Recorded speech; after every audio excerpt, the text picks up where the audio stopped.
ඔන්න මම ඉතින් අදත් ඩ්‍රෝන් එක අරගෙන බීච් එකට පොඩ්ඩක් ගියා සන්සෙට් එක අරගන්නයි කියලා.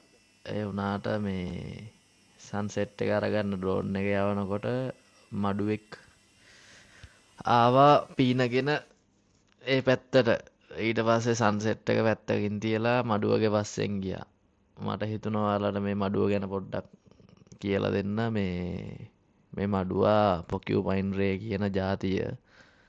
මේ ස්ටිං රේ කියලා ජාතියකුත් ඉන්නවා. ස්ටිං රේලගේ තමයි විස තියෙන කට්ටක් තියෙන්නේ.